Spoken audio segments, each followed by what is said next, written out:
Hey,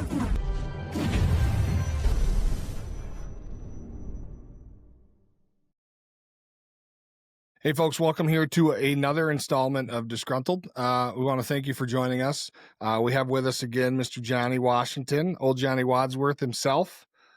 Johnny, welcome. How are you? Doing great. How are you? Had some technical difficulties, but we're better now. Yeah, well, you know, there's always a plan B, so I appreciate you being flexible. Before we get started, I'd like to ask you, yesterday was Veterans Day. How was your Veterans Day? Good. It's me, my dad, my twin, and a buddy of ours, Teed, who went to high school with us. We have done the last few Veterans Day lunches together. Before that, it was usually me, my dad, my brother. But I think Applebee's was like one of the first places you could ever really do a meal. Yeah. And now they got all kinds of places, and it's never easy to find out who's doing what. But I had, against my better judgment, I had crooked pint with a crispy chicken sandwich. It was delicious. The only thing that would have made it better is if it was like one of those Tennessee, Nashville hot, whatever, crispy chicken. But they didn't toss it in that. I should have asked for that on the side. And then later for dinner, I went to a fancier place and had a pot pie, which is really good. How about you? What'd you guys do? Pot pie? You're a pot pie eater? Yeah, atta boy. Comfort food. But I wanted to take a nap. I didn't want to drive anywhere after that. I wanted to be held. We did. I had to work. I worked all day, and then my wife and I went to dinner. I had a nice steak, and we had good conversation. We're trying to make plans for our future, so you know, trying to figure out where we don't want to stay in this cold ass Minnesota weather the rest of our lives. So we're trying to figure out where we want to be. Right. So, well, when would you think of when would you move? I mean, do you have that? Well, she wants to retire in the next 5 to 7 years. Hopefully she can do it before. She's been working at her craft now for well over 40 years. And so she's put in her time. But she owns a business. So it's, you know, you got to find buyers or make an exit plan. So she's working on that. And I can find a Harley dealership just about anywhere in the country to work at, you know, and so, and I can, as long as I got internet access, I can keep doing this type of thing. So it's really kind of just, I'm flexible, but I would really love to be in a place where I don't have to wear socks. I can wear my flippity flops every day, unless I'm riding my motorcycle, and that would be my vote. But it's a team decision, of course. Do you guys have any states in mind yet? Yes. Yeah, we went earlier this summer. We went to Arkansas to check that out. You know, Arkansas seems to be you get a little bit more for your money in terms of land and real estate in Arkansas. But once we were there, we learned why. I don't know if it's a place for us. But the weather was nice. The people were really nice, but it's far from everything where we were at anyway. But the Gulf Coast, anywhere in the Gulf Coast is up for discussion. Any of the Carolinas, you know, I remember looking up homes in Georgia at one point, and I would never want to live there because it's too humid. But I'm pretty sure, unless something's changed, you could get a house that's worth $1.5 million here in Rosemount, and down in Georgia, you could get it for half of that cost. Yeah.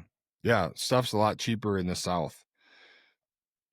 So I don't know, man. I really like the Ozarks. For some reason, I'm drawn there, but it's not. Why. It doesn't stay warm every year. You ever seen the show Ozark with what's his face? Kevin Bateman. Yes. Yeah, I was gonna say, I know why you want to go there. You're gonna be a drug dealer. Nope, I tried that. I got caught by my dad, and it didn't That's work out for right. me. That's right. Look at um, you. yeah, yeah, and he was a cop, so it made it even more suspect, if you will.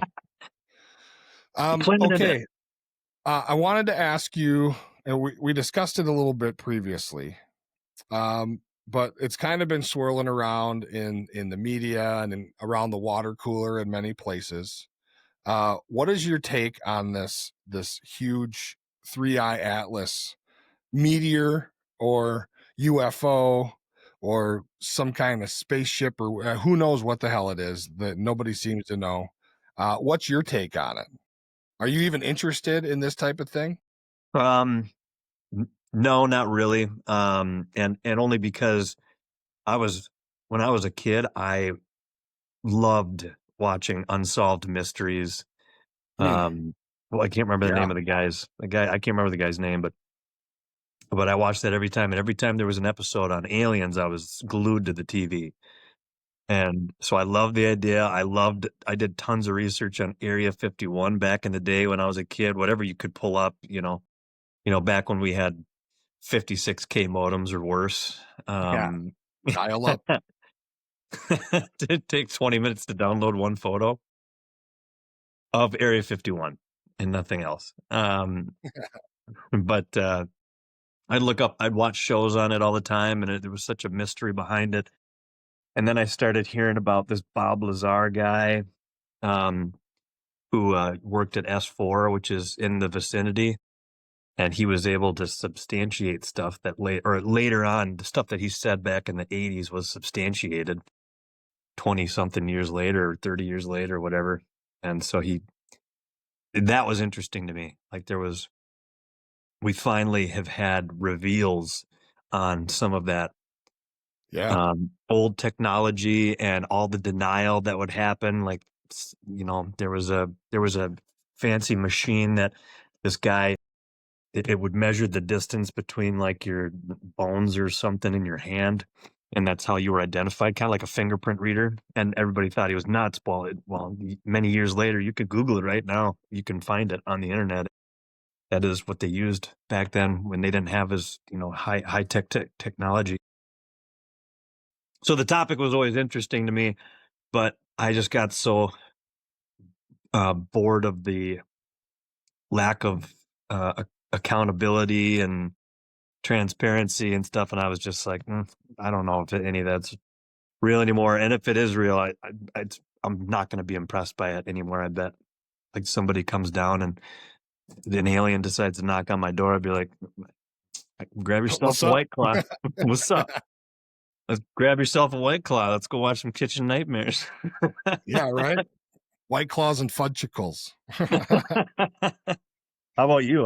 Are you? I mean, I was 100% assuming it was natural, and not um, made by any beings coming in here. Not a single part of me thought it was that. But So are you saying that you do believe that there are aliens or like other life out there that you don't give a shit anymore? yeah, that's basically it. Like I'm done. Show me proof now, otherwise it doesn't really pique my interest. I'll still watch the alien movies, and I'll Yeah. whatever. Enjoy watching TikToks of, those blow up alien ones where it looks like it's the big aliens carrying the human beings. Like those aliens are Yeah. pretty cool. Well, because um, it's interesting to me because like it seems to be in some circles and in some other realms of conversation, it seems to be like a real pressing issue for people. And I don't know that I guess I don't know that anybody's like quitting their job and waiting for the aliens to come down and attack us or help us or whatever it is that they might do. Um, it's interesting to me. And it to me, it seems like if we don't know exactly how far space goes, and some say that it's never ending, like space is just this never ending place. well, it's expanding. It's expanding. So, like, if you were able to pause the universe right this moment and then take off in something at the speed of light, you'll never catch the end because it's not stationary for you to catch up to 13 point whatever billion uh, light years away. That point in time is continuing to move this way while you're still going the speed of light chasing after it. So, well, okay. So there, that brings up a good question. How in God's name do they know that? If you can never catch up to it and it's always moving, how do they know that it's 13 billion light years away? That's it. Yeah, That's where I get hung up on it. they could all be lying to us about all of it too. I have no idea, but it makes sense. It makes sense that it's expanding. And I think it has to do with the light that is received from images that they can get, that they're able to measure that, and it gives off different frequencies or different levels of light. I don't really know. I used to pay attention a lot more to it. I don't remember. I haven't retained a lot in a long time, I guess, on the topic, but for being alone in the universe, I can't. That doesn't make any sense to me how we could be, or if we are today, it doesn't mean that there weren't 10 million different civilizations out there on 10 million different planets. But how long has the Earth been cooking for? 4.6 billion years. And we've been around for, 800,000 years, or depending on what or 10,000 years if you're a Christian. And who's to say that we didn't have 10 other different civilizations that were here before us, and every planet in the Goldilocks zone maybe at one point had life on them, but we're too far away from any of those places to figure that out.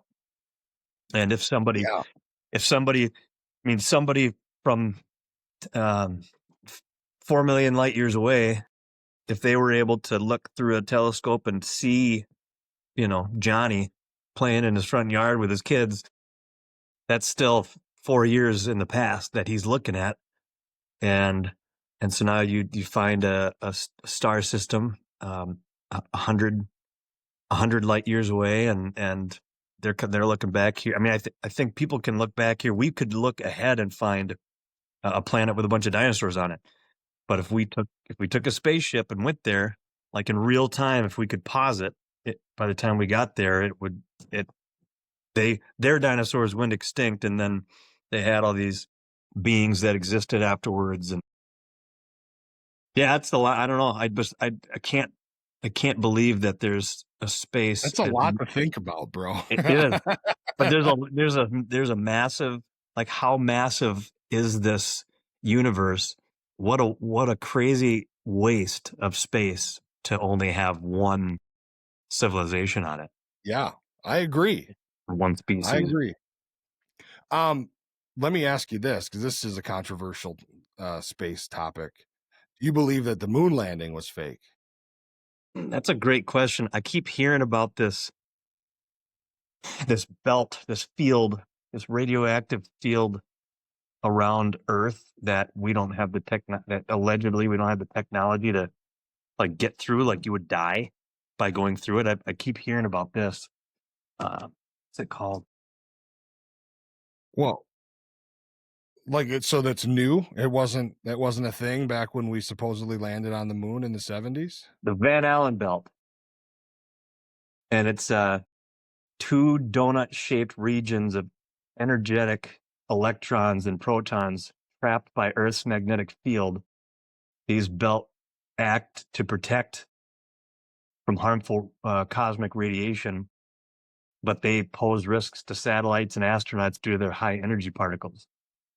And so my understanding is, since we've, like, always had a magnetic field because we rotate the way we do and everything, and life has been able to exist on here in spite of the radiation from the sun and whatever else. And so I think that this tells me that there's got to be some credence to maybe we didn't go there. And I've heard testimony from people who have claimed that they were a part of the video recording of the moon landing. I've heard that. It sounds like if anybody from my family or friend group heard me, I bet they'd be like, "You're ridiculous." Like, and I don't blame them for that either. I don't want to believe that we didn't go to the moon, but this is a pretty good argument. Like, how could something, a millimeter thick stop this radiation from killing those astronauts? Does it say when these belts first formed? I'm sure it's going to say they've been there forever. Okay. So, I mean, I don't know. And then again, I'm not an astrophysicist or a cosmonaut or anything like that. Are there certain times of the year when the Earth is on whatever part of its axis that you can launch and not hit this donut of energy? So So that if like not a, that's when we got to go to the moon. so it you would have to be on a certain location on Earth. So the Van Allen belt stays the same way it does on Earth, and as the Earth tilts, so does that Van Allen belt because it's based Okay. off of our magnetic field. And I think it's at the poles, the North and South Pole, just like the magnetic field when it comes inward, and you've got the least protection Yep. from cosmic radiation and stuff on both of those sides. Van Allen belt follows that curve around. So I think the only way that this could change, I think if you took off from the North or South Pole, for example, that you would be exposed to a lot more radiation, but you could get through it faster. And if you're on the equator, then you're going through a larger field of this Van Allen belt, but maybe more diluted and not concentrated. I mean, that's what I would say. Since Man, since who I am an knew? astrophysicist. Whoever, yeah, whoever would have thought that you know this shit. Well, so That's and amazing. it's, I mean, you know me well enough to know that I'm full of useless knowledge that nobody gives a shit about. And, and man, how do you know so much? I was a virgin for a very long time. That is true. That is true. So you had a lot of time to study, I suppose. Yeah. Well, okay. So let's just say for conversation's sake, because to be honest, I guess I don't know what to feel or what to think about it. I think that it's very possible that it's been a lie this whole time, but I think it's also possible that we went there because all these other missions from our country and other countries went to space, supposedly. But there are some people that say nobody's ever been to space, Or that like they all they these flat earthers. like they made it. I think there's also a bunch of talk that they just wanted to, there was a race to get to the moon, and but maybe these guys all went up like in the outer atmosphere area, but still within, whatever, that portion of the Earth still where you're locked in with the gravity. You have to use propulsion to stay maybe up in the air, or up in the atmosphere. It might be 0 G's up there or something like that, but you're still close enough, like in satellite range or something, and then they came back down, because allegedly we were the only ones that went to the moon, right? Oh no, that's not true. Allegedly, a few people went there, I thought. Yeah, hasn't Russia been there? I mean, I guess I don't really I think, know. I think it was Russia and China. China. The China virus. That's where it came from. China got COVID from the moon, China virus. Why do you keep calling it the China virus? Because it came from China. um no, that would be real damning to a whole lot of government agencies and things of that nature if it came out that it was false. But here's my take, like all these people who are flat earthers, they'll say, well, nobody's ever been to the moon. Nobody's ever been to space. So no one knows what it looks like. Well, if that's the truth, then nobody knows if we're on a globe or if we're on a flat disc. Hmm. So then it's a stupid argument, in my opinion. If the argument is nobody's ever been there to see what it actually looks like and all the pictures are fake and all that shit is fake, well, then nobody knows. So why even talk about it? United States, Why even Russia, talk about China, and India. And they all allegedly went to the moon. So it? India? um, India, yeah, Was it That's as was that it that it is was probably like a Isuzu spacecraft. they went there to set up their scam calls, their Yeah, scam call yeah, they put a call centers. center. Did you ever hear this clip? And I don't remember which of the guys was talking on the moon landing, but they switched over to a medical channel and they were talking about beings that arrived that are watching them from this ridge. You ever heard of that? I've On the heard moon? talk of that, but I've never heard the actual audio of him talking about it, but I've heard people mention it before. I think the audio that I, unless it was doctored, I think the audio I heard was the medical channel. So it went over and it was just the NASA guys talking to whoever, Neil Armstrong or whoever. And they basically were just like, just ignore it, do your thing or whatever, and Yeah. What? then they just did Hold nothing. on. This dude that looks like Tyrone, but he's green, is staring at me. You want me just to ignore it? That's So, wild to me. And yeah. so, like, that's what makes me sometimes believe that this shit is a lie, right? Because I don't care who you are. If Johnny Washington becomes an astronaut and you go to the outer edge of the atmosphere and you see a bunch of aliens playing pickleball on some asteroid, you're not going to just shut up about it, no matter what anybody says. Right. I That would mean, be that. You know what, though? I think that would be if I was ever going to meet an alien and they're not playing pickleball now, I'm going to be a little disappointed because then I'd be like, see, these guys are pretty cool. They're not here to eat our brains or whatever. I saw War of yeah, the Worlds, but maybe they're fine. yeah, I don't know. I guess if it's true that they're out there, and they do visit us here on Earth, I'd be interested in meeting them because at that point, if they're not friendly, we're all screwed anyway. So like your fate is sealed. Hmm. So I would openly go try to like meet them or talk to them or whatever way to communicate. Because if they're going to kill us, I'd rather be first than last. Have you heard of the Anunnaki? Yes, So, and the I mean, Nephilim. hmm and so I think that there's a lot of, and it's a blasphemous topic for anybody who favors Christianity and all that jazz. But I'll be, regardless of what my faith is, or was or will be. Um, I've always, the older I got, the more I just was like, every religion, in my opinion, was kind of based on primitive mindsets and lack of understanding and explanation for things and needing control and over your people. And how do you do that? Well, it is, we're going to make up all kinds of stories and make up a religion, write these books, and have people that can instill fear, but also hope for the citizens. Because uh, what's the what was the I almost said cost of living. What was the like if you have cancer, and they say you can have 6 months of amazingness, or you can go through chemo and be miserable for 8. What am I thinking of? Something of living. Your standard of living, Standard of or living. Or yeah, no. Yeah, whatever. I don't think of it. Anyway, um, quality of life. quality of life. I Yes. think, yeah, like what kind of quality of life are you having? Well, let's make that's out of fear and hope will instill in all of these people so that they do what we want them to do and act the way that we want them to act, and the only unforgivable sin for a Christian is to deny the existence of God. And and why is that the only unforgivable one?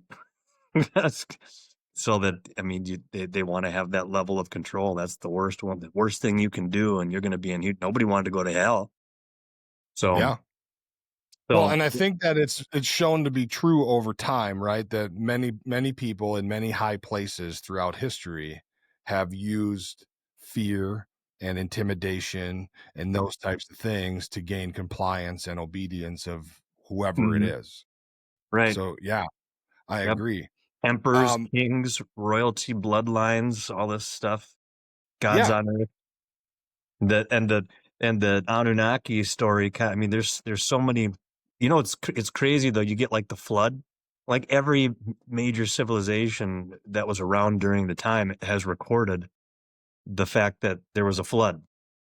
So yeah. it wasn't. So it's not a Christian thing. You know, it's an everybody. Everybody's witnessed it. I mean, if God exists, sure, maybe it was them. I don't know. There was the firmament allegedly around the planet, which was just moisture, and that started coming down at one point, and then all of a sudden, people who were living to be in their 900s or whatever, the age of the max age started dipping, and I think a lot of the stories of gods um, and whatnot. I think that maybe though, if there are aliens and they visited us, I think that it would be all these stories of these gods that came down to Earth, and and why do we have how many pairs of chromosomes do we have? I think they said Well, some have more than others. some have less than others.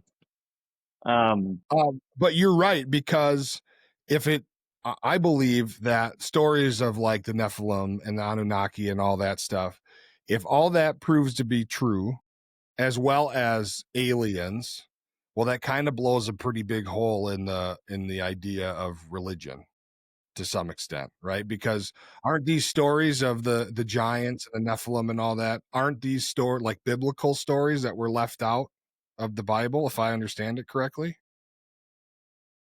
yeah, I think, yeah, yeah, I The think book of so. Enoch, for example, apparently says some pretty gnarly shit that would really make people question a lot of stuff, Hmm. and it was just left out of all the published Bibles, like it's not Was in there anymore. was Enoch the one that went went to heaven allegedly, like not a spirit, but his physical body went to heaven and he came back? Or am I thinking of somebody else who was resurrected or whatever you want to call it?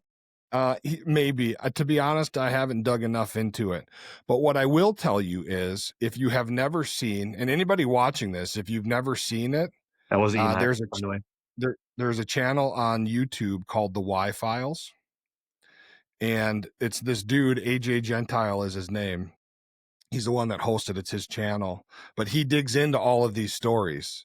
He does all the research, and the guy is like, you think that you have all kinds of endless, useless knowledge. This dude knows everything about everything. And he's real captivating to listen to. And I think that for people who are questioning, his channel is a good one to watch, because he also debunks a lot of stuff. So, he'll start his episodes by telling you what the legend is and what the story is, and then he'll go, well, but, and then he'll get into like the parts that were proven to be untrue, and here's why. And then sometimes there are parts of his stories that are like, well, it's inconclusive. We really don't know. Either way is possible. For example, he did an episode on like the lost caves of the Grand Canyon and all the stuff that may or may not be in there and all the anomalies and all the others. This is pretty interesting to see. And so then the story becomes, if the canyons at the Grand Canyon that are off limits are nothing, then why is it when, if somebody walks through there or hikes to a certain threshold within the vicinity of these caves, then why are like mysterious planes flying over, and then all of a sudden like park rangers show up and tell them, you got to leave, you got to get out of here, blah blah blah. And some people report that they never really got a good explanation. Sometimes they tell them, well, it's just not safe. But every time you get there, like these mysterious white planes fly over, and then before you know it, there's somebody there in a Jeep or something to kick you out. So I don't know. It's a good channel to watch. You should check it out. Anybody should, if you're interested in that type of thing. What'd you call it? The Y files? The Y Files. Yep. Like some WHY Files. that like some play on X Files, but explaining why things are what they are. I believe so. Yes. What a smart man. That's funny. And be prepared, bro, because when and if you sit down and you'll watch one, they range from like 15 to 45 minutes, They're depending addictive. on the topic. Yeah, and then you'll be going to the next one, and then the next one, and then before you know it, you're gonna have so much more useless knowledge, or maybe it is useful. So that could be okay. So I think we've established that aliens might be real. Mm-hmm. We don't give a shit if they're real. If Unless they are, we need proof.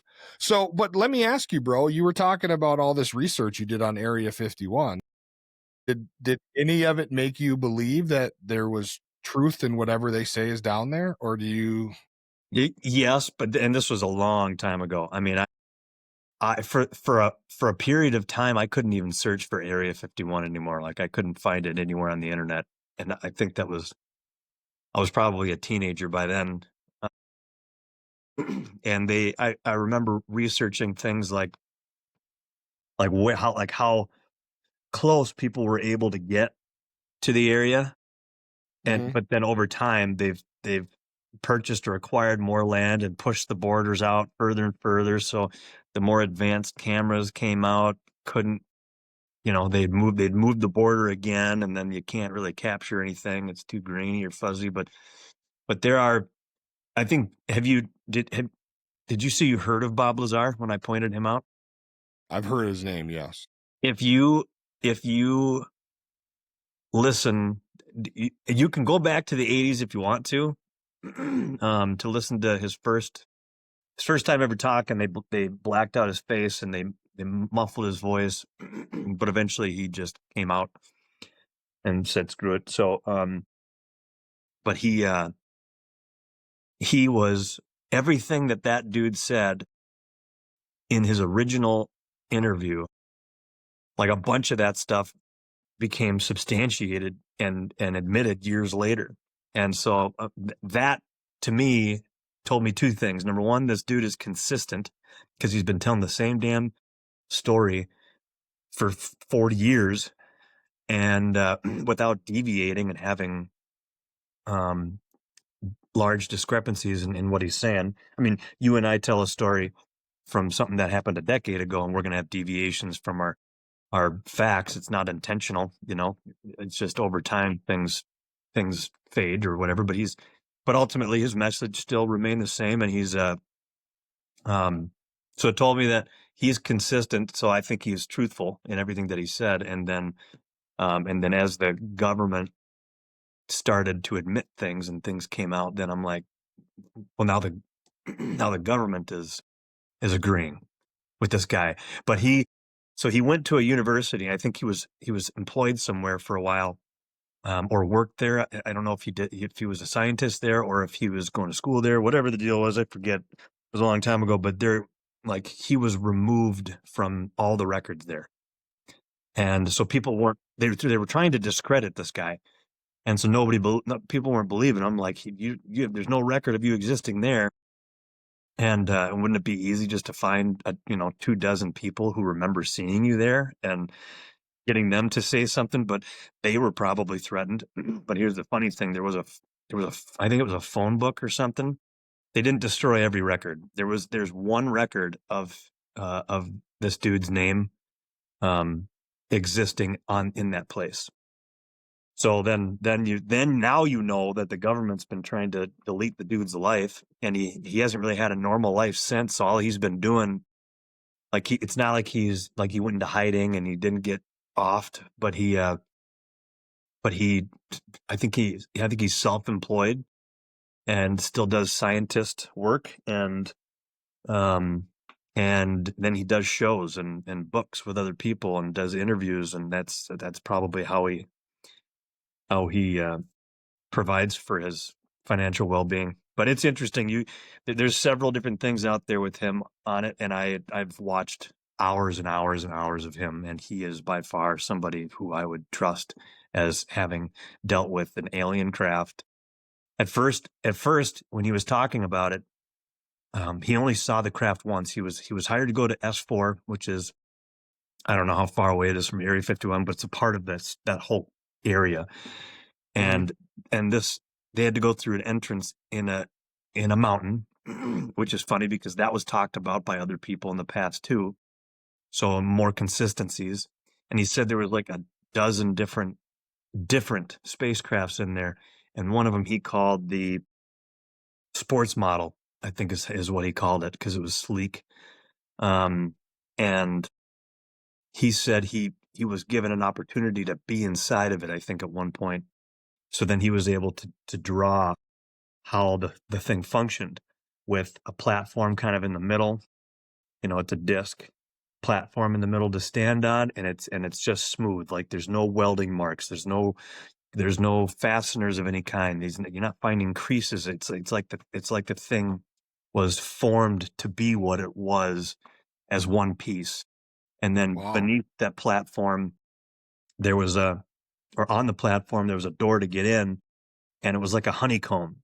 So when it was straight, it was rigid, but then you can collapse it with no problem. It can take all the force when it's a honeycomb shape, and then you get off and it barely takes any force to open it up. So then you can access down below where there were 3 gravity propulsion items. And then something called element 115. That's another reason why I said he's got to be true. Element 115 didn't exist back then. It wasn't on the periodic table. Nobody talked about it. Never existed. And today we can make it, but it's so expensive, and it only lasts for like a microsecond, and then it disappears. It takes a lot of energy to make it in the Hadron Collider, and then all of a sudden, boom, poof, it's gone. We can't stabilize it yet. What is it? Is it supposed to be like a fuel source or something? Yeah. Energy source? Yeah, I forget exactly how it worked, but it was basically there was like a triangle, well, like a cone actually, so it was cylindrical kind of, but a cone, and I think element 115 would go, or that would come off, or there was a ball around it and that would come off, and then there was a place to put this element 115, and then you'd put the thing back together, and that would activate it. It would be operational, and they were able to create a gravity field using that element. And who knows what else, what other part of the shape, whatever other part of the ship was used to do it.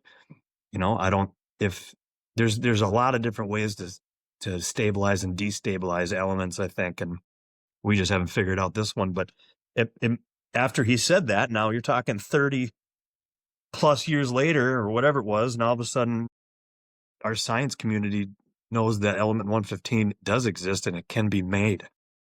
And I'm like, So, guy was talking about that for 40 years. yeah. Okay. So that begs the question, if there's any truth, or better yet, if everything he said is bullshit, why would the government go to such great lengths to get him to shut up? Why would they go to such great lengths to hide it and not admit that it happens, or that it's out there, or that we actually found it, or these new elements and all this other stuff? Why would the government, not only ours but the world, why would they just ignore it and then threaten people not to talk about it? And like, if they wrecked this guy's life because he was talking about it, but he was right and it was the truth, why would our government cover it up? Why do you think? There's a couple decent theories that I would, if I sat and listened to somebody say, I'd be like, I mean, that could be true. I don't believe that the Earth could possibly be flat. I don't believe 2 + 2 = 5.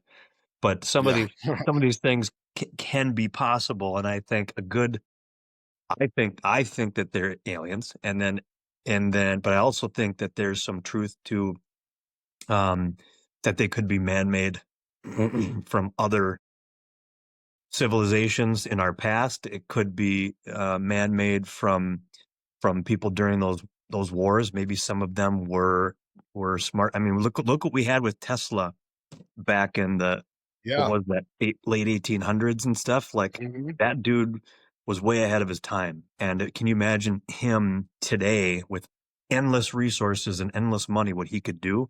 I mean, he was talking about capturing free energy that's literally just floating around in here. There's For everybody. enough energy floating around in the air that you don't need to use power plants and everything else, windmills and you name it, to create this energy. So I Yeah, and think they that, wrecked his life when he figured it out. yeah. And then the FBI came and took most of his stuff, it sounded like, and it sounds like most of those chests have gone missing. Yeah, wasn't it like Henry Ford or somebody that had funded him, and then when he figured it out, dude pulled all the money and took all the property or something like that? The FBI came in and took all of his property, all of his boxes. I don't know, or chests. He had chests completely filled with information, and I don't know if they were all ledgers What and happened to all that info? that's what I'm saying. The FBI lost it, or they Mhm. denied having taken it in the first place, or whatever. I don't know, but I think there were. Again, I haven't watched any information on this stuff, but I've seen a lot of this information in my past. It's just I haven't heard anything new, so I wasn't interested in checking it out again. But I think I'm going to have to. There's some interesting stuff behind that. But anyway, a couple of theories. Yes, I think that maybe some of those aircrafts truly were from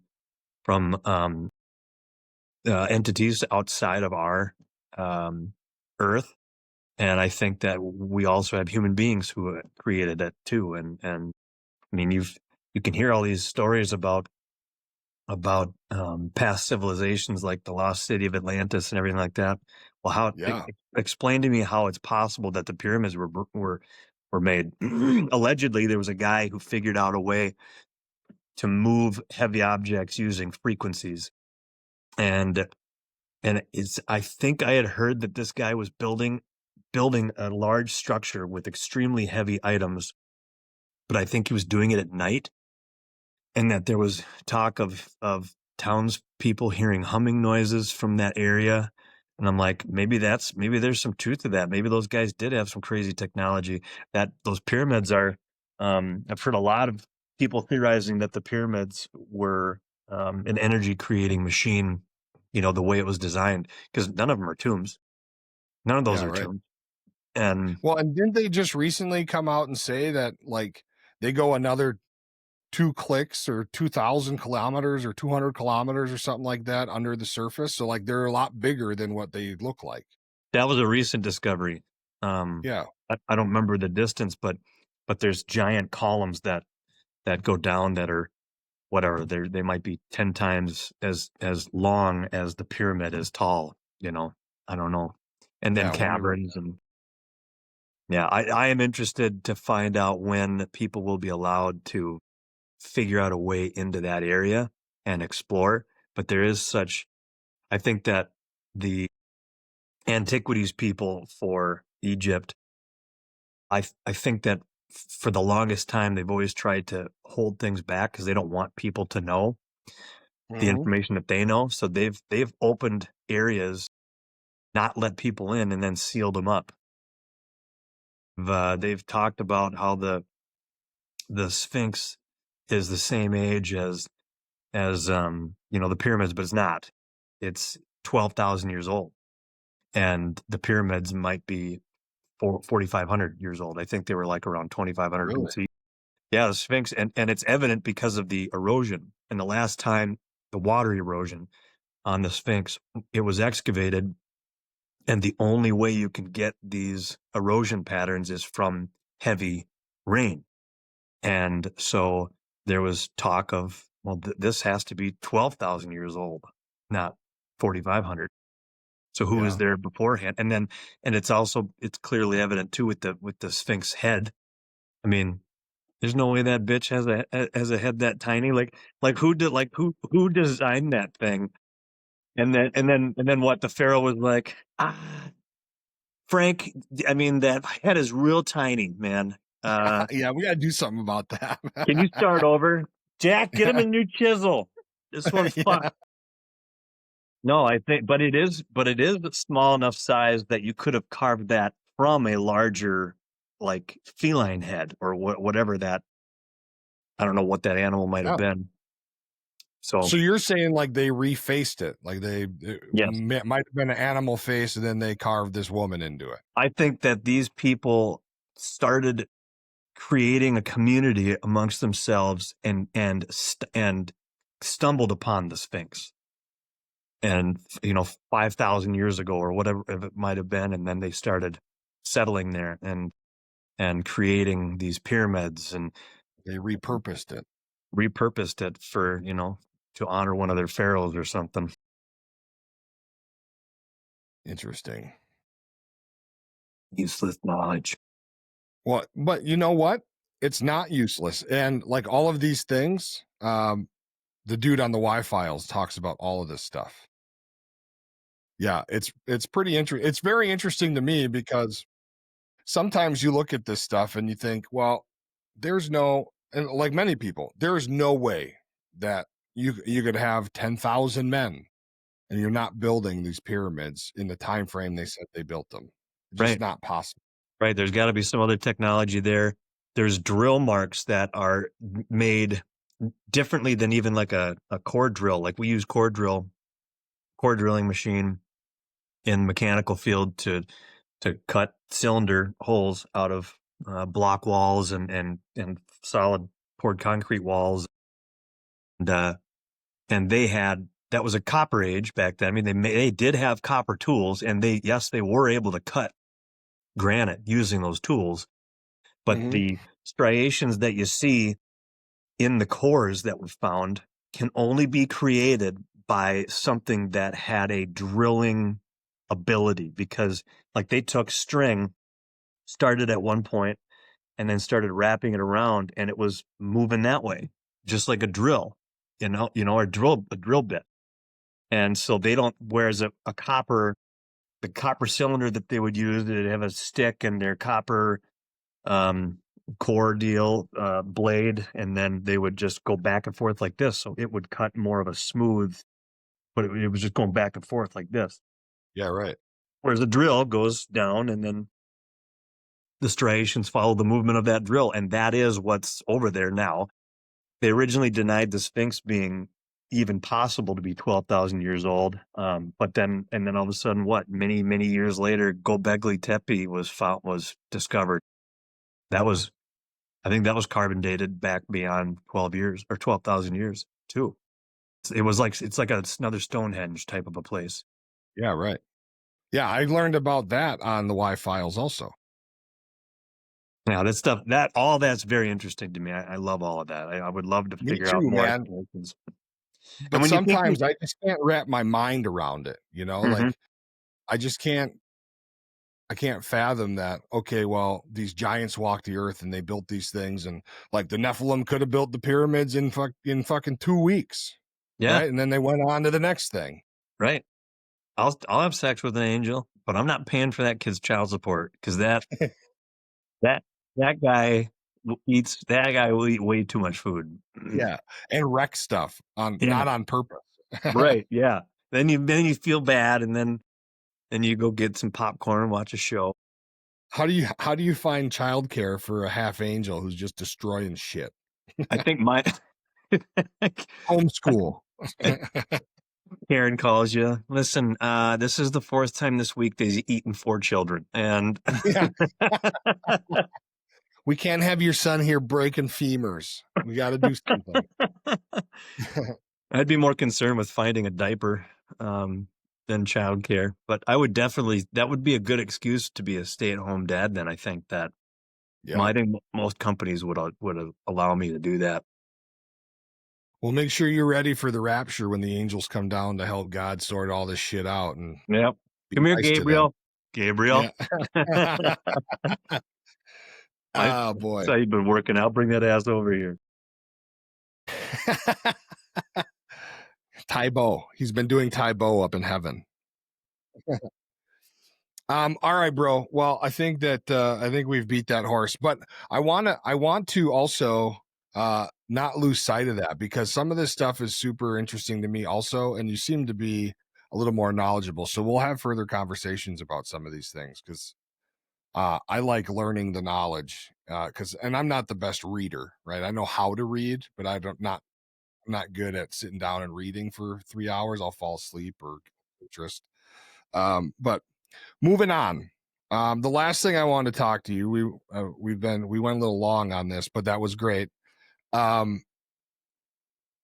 Recently, and most people that watch the channel have probably remember me talking about this. Recently, the Washington Post came out with an article that said that veterans were scam artists, and were scamming the system and were too expensive for the government to continue to pay for us to have benefits and disability and VA home loans and education benefits, all these things, all the benefits that veterans get from the government once they get out, whatever they're qualified for. And because of that, there are a whole lot more conversations. And nobody has said that they're going to separate, or that they intend on separating combat and non-combat veterans. But some of the things that are happening and discussions that are happening makes it seem like this is where we're going.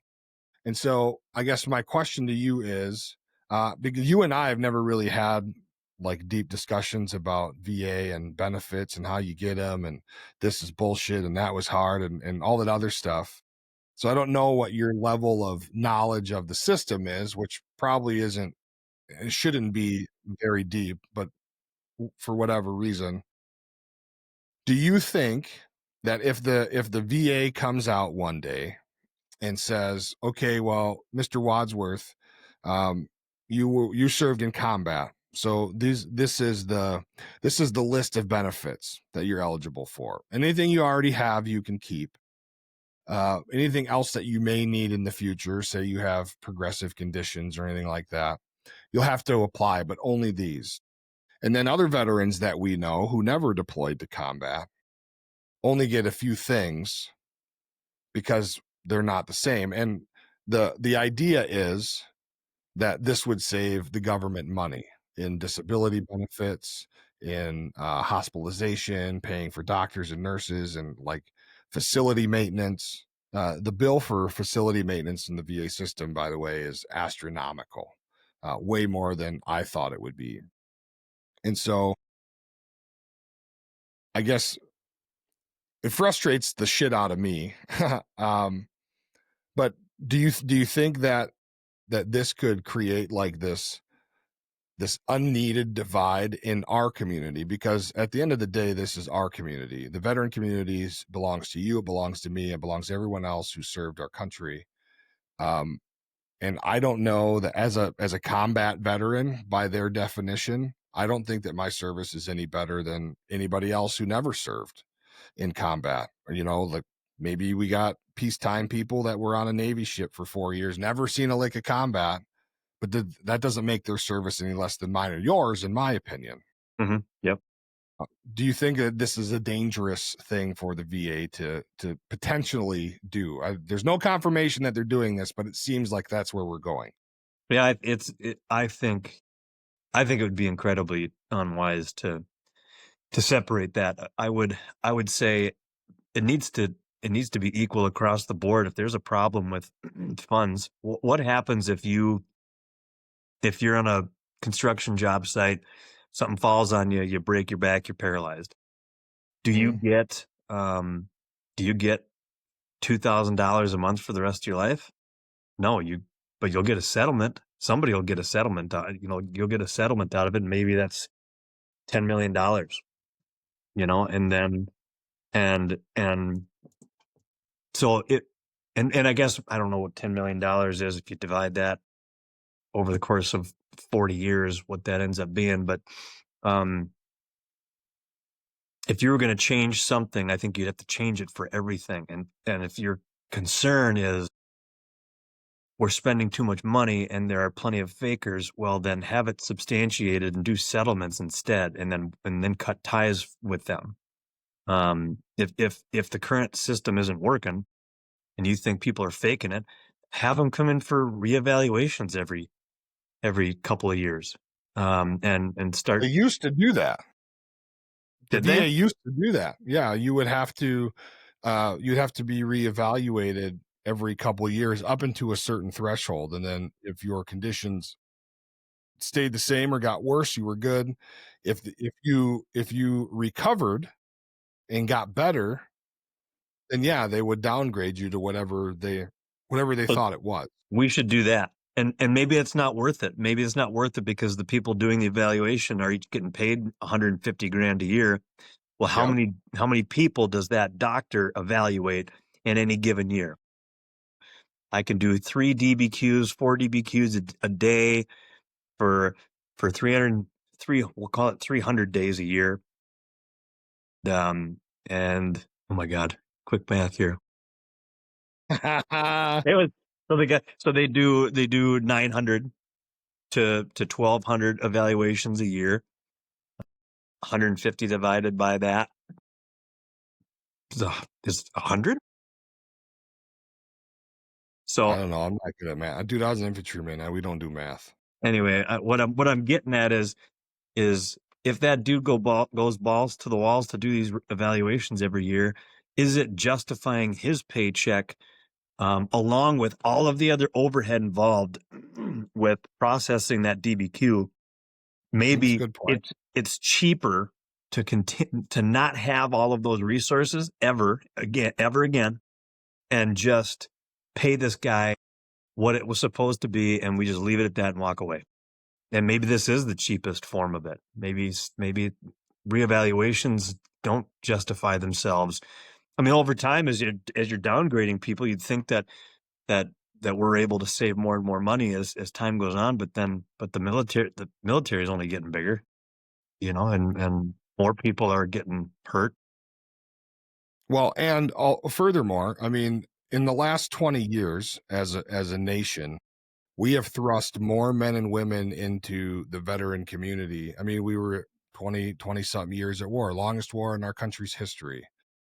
And for a long time, there were people, I mean, I believe, and you might know better than I do because you worked in recruitment a little bit, but I believe that our recruitment numbers up until about 8 years ago were pretty high. Yes, yes, they And were. so when I think we had. we're spending, I think we had almost 15,000 soldiers, but I don't believe we were authorized more than like 11,500. see, and so now we're entering all these people into the fray, and at some point they're going to get out, right? Mm-hmm. And so with people being deployed to combat and being injured, or you got to get out because you're not going to take the shot, or people they kicked out for being gay, all these things. Over all these years, we've thrust so many veterans into the system, and it seems as though like they didn't think about that. They weren't thinking about that when we were waging war and we were keeping it going, and for whatever the reasons were. Some say that, we kept our country at war because it was real profitable for some assholes who were collecting a lot of money. Some people say the mission just wasn't complete yet. Whatever your opinion on it is, I suppose, is irrelevant. But the fact remains that we've thrust hundreds of thousands of men and women into veteranhood, if you will, and it all costs money. And so what do we do as a nation? I don't believe that we separate anybody.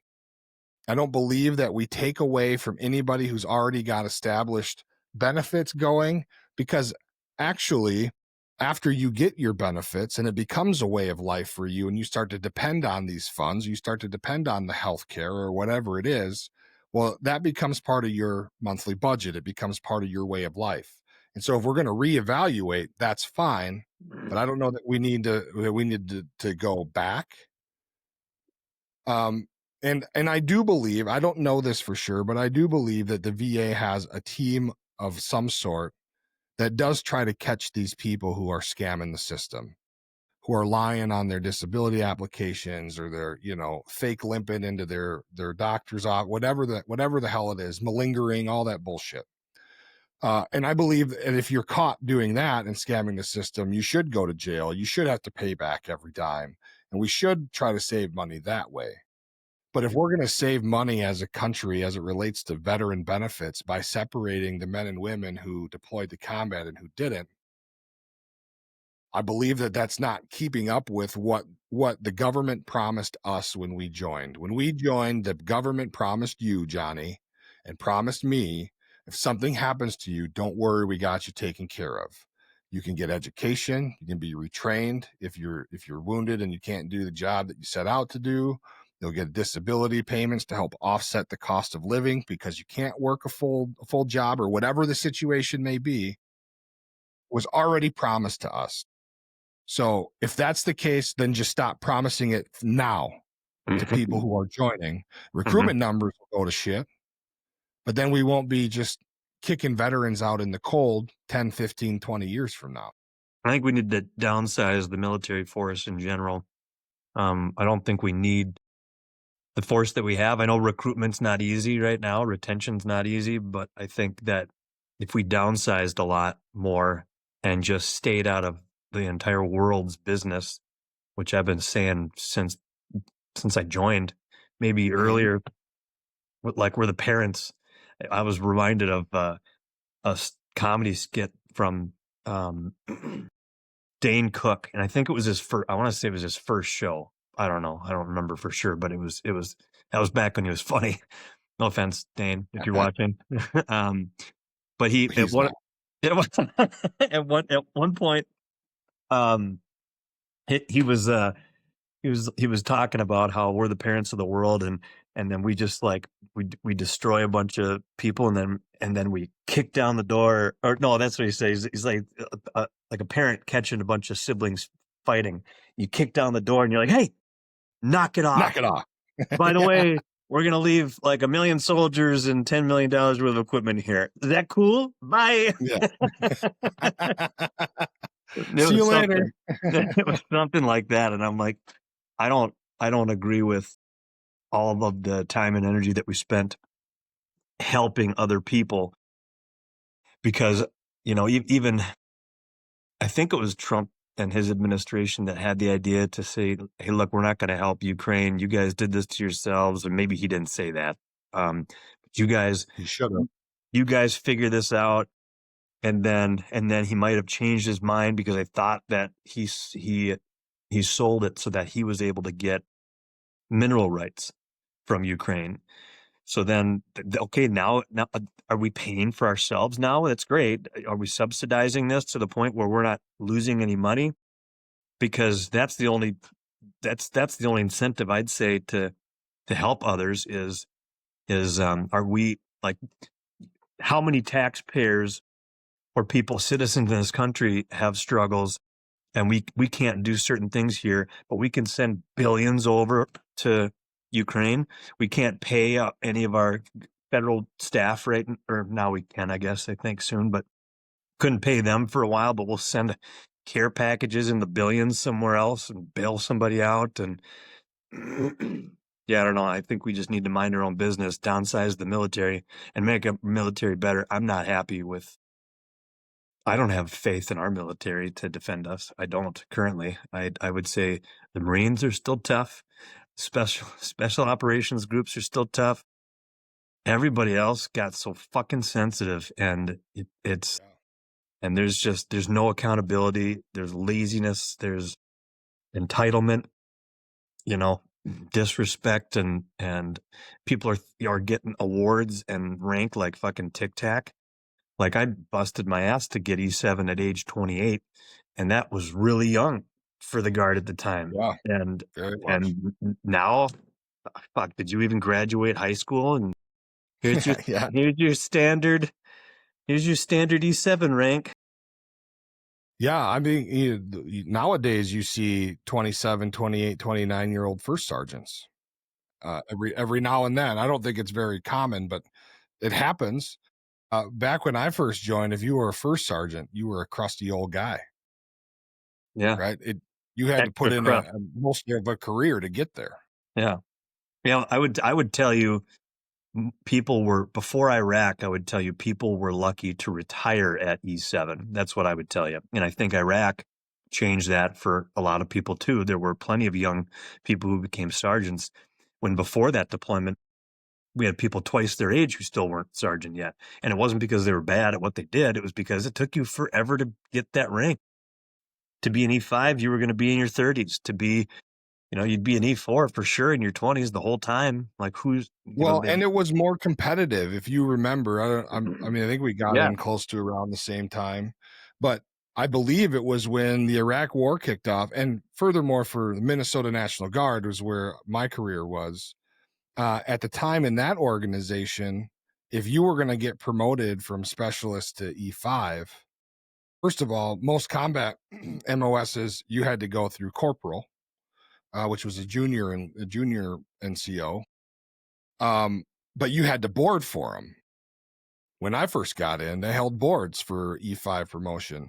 And you're right, when we deployed to Iraq and there was just so many more slots and they were conditionally promoting all these people, it became all about your yearly review.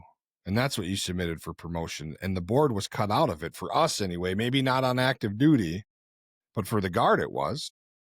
And so you're right. I think they were handing out promotions, and it was all based on what bullshit bullet points somebody found on the internet for your eval, and then the good old boy system, who liked who best. Well, and the retention numbers weren't great.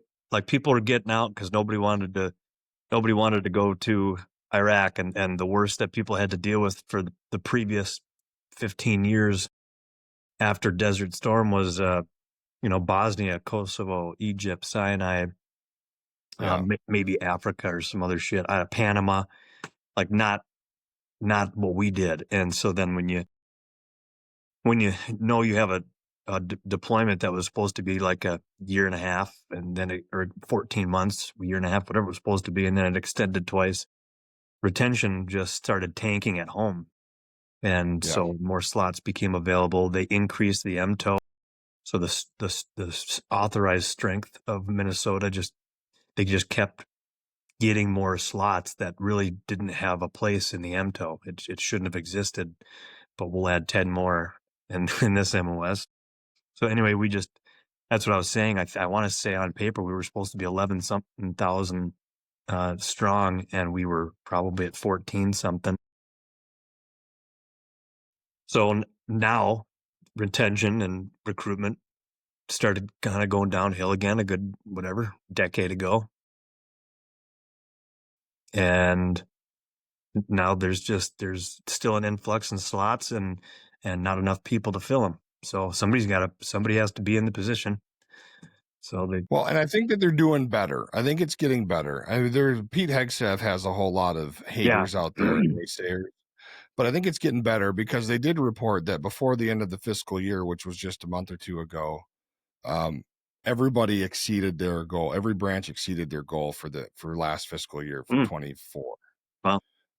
But every year prior to that, going back to I want to say the third year of Trump's first term, it might even have been after that, the numbers were ridiculous. But also we were getting recruitment commercials of trannies and all these people in Pentagon and DOD positions were all these, like who was the dude who posed as a chick that was like the top medical person at the Pentagon? I know what you're talking about. I don't recall the name. One of the worst looking trannies ever. Like, there's nobody on the planet Earth that's going to tell you to your face that you look like a woman and not be lying to you. I mean, it's just not possible. So I think it's getting a lot better, and hopefully those numbers stay strong. Where would you say, if it was up to you, where would you say that we cut, that we slimmed down the military? I think that we need to start increasing the standards and until you fall off the map. We need a strong military force, but we've got such low standards for physical and aptitude. Like, it's an 8th grade reading level. And then every once in a while, all of a sudden you get a few slots and you can, if 31 on the ASVAB is the lowest you could do in the Army for the longest time, you're going to do, just because this kid can speak a fucking language, you're going to let him come in with a 6? Like, yeah. Like, have you seen Anchorman? I have an IQ of 65. Years later, a doctor will tell me I was mentally retarded. Yeah. But listen, bro, there are some who are very good at some things, and scored very low. And the best example of that is our buddy Joe Betlak. Now I believe that Joe watches the show from not here and there. So what I'll say is that he was a genius mechanic. I believe I believe if I remember right from his own words, he was in the low 20s on his ASVAB score. So just, not book smart. But that dude could take 1,000 engine pieces that don't match up and make it a working engine. Damn. And so, like, for that, he got a waiver to come in to be a mechanic. Mhm. And they told him, well, your mechanical aptitude is off the charts. So if you want to wrench on stuff, we'll get you a waiver. Yeah, that's what I want, and so that where he was. But people like him are probably rare. So you're right when you say that the standards were dumbed down. I agree with that 1,000%. But also understand, folks, that there are people who are in many ways savants at certain things that are very valuable to a unit, an army unit, or any unit actually. Mhm. Yeah, So for sure, I agree with you. There's that, there could be a big matrix for it, but I think that if we were going to downsize, if we were ever going to do it, I would do it by increasing the standards. And it's already done that way for medical. We need to we need to lower retention, lower our recruitment numbers because we're too fat right now. So what do? They raise the medical standards. And what it is they didn't raise the standards. They had their standard was you're perfect. And they would write it so that you can have some of these imperfections, and then they take some of those imperfections away when they're needing to downsize on retention. So it's so they different. just cherry pick. Yeah, so instead of increasing the standard, really they just made it impossible if you were telling the truth with everything, and then they increased, or they decreased the exceptions to get people to leave and then not recruit anybody, and then they put the exceptions back in to let more people in. So, and you could do that for the aptitude test. You could do that for, make the standard pretty damn high. Like the Air Force, I want to say is 50 ASVAB. Make that the standard, and then you decrease the standard when you need more people in, and you put it back to where it was. So instead of calling it increasing the standard, that's what I mean, I guess. And they already started doing that with the physical fitness test. They do that. I don't know. It's not an obstacle course, I don't think, but they do all these other, Yeah, the events. yeah, these events, which are like legitimately what people should be doing anyway to determine, can you do the standard that is set forth by your job description? And like, no, if you can't lift a goddamn ammo can, then we're going to reevaluate something here, Yeah, well, you can't lift an ammo can, but you can run 2 miles in 13 minutes. So why don't you be a fucking full bird colonel, you know? um, and so like that one, bro, is sensitive to me because I feel like if the current PT test was in place when we were in the military, I'd have a whole lot better PT scores, Yeah, I bet. because I'll drag a 150-pound dummy until my legs give out. And I can't, and And I I could couldn't do do that. that 10 feet. I could do that a lot further than I can run 2 miles, Right. Yep. But Agreed. Yep. it is what it is, I suppose. Yeah. Well, all right, brother. We have kept folks captivated now for an hour and 15 minutes. For poor people. Well, but here's the thing, man. I think that these types of conversations are cool. It doesn't always have to be about politics and sad shit and things to piss you off. I Alien. think that current events and things like aliens and 3-eye Atlas and stuff like that are important to talk about, because I think that people like you and I just view things through a different lens.